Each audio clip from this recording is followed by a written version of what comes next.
If you're a music lover of any kind, don't miss Brundiba. Yes, it's a children's opera, and yes, it grew famous.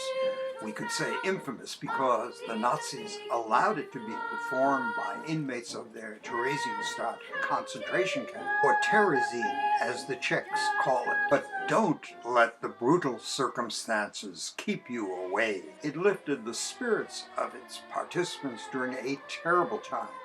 It will also lift yours. It is beautifully melodic, variously touching and stirring. You'll find hints of jazz, Czech folk tunes, waltzing, even echoes of klezmer. And it has plenty of lively tunes for young ears and old. We get a glimpse of the opera's grim backdrop in the opening scene. It shows the children newly arrived at Theresienstadt, hungry, lonely, and forlorn. Their brief conversations were created from the actual memories of a handful of survivors. We hear a song based on Terezin's children's poetry, I Never Saw Another Butterfly, by the contemporary American composer and cantor Charles Davidson. Then the scene shifts to the actual opera, a work of the imagination far removed from Theresienstadt. Brundibár was written in the late 1930s by a spirited young Jewish composer of German-Czech ancestry named Hans Krascha for a government music contest. It was based on a libretto by the well-known anti-fascist Czech writer and artist Adolf Hofmeister. It will remind you of Hansel and Gretel, with a good kids versus villain storyline. The fatherless Anenka, Annette in English, and her little brother Pepacek, or Little Joe, try singing in the town square to buy milk for their ailing mother. But they run afoul of a bullying organ grinder named Brundiba, a not-so-flattering Czech colloquialism for bumblebee.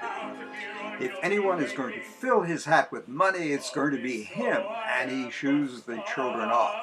But this is a happy opera with lots of merriment and merry songs. 3 adorable animals, a cat, a dog, and a sparrow, along with some friendly kids. They all make sure that Anenka and Pepacek outsing the bossy Brundibár, chase him down, and collect the milk money for their mother. It all culminates with a stirring march. With the Germans encroaching, the opera was not performed until the winter of 1942 at a Jewish orphanage in Nazi-occupied Prague. By then, Krascha and his set designer from the Czech National Theatre had already been shipped to Theresienstadt, and soon most of his young performers followed.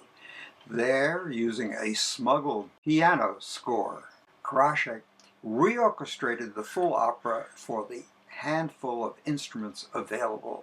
Most of the intern musicians were professionals, as were the designers. The opera premiered on the 23rd of September 1943, using flats artfully made from scraps. Soon after, Krascha was sent to Auschwitz. We know what the production looked like because of snippets of a propaganda film Hitler ordered up but never released. There was always a scramble for tickets to all 55 performances in the small barracks.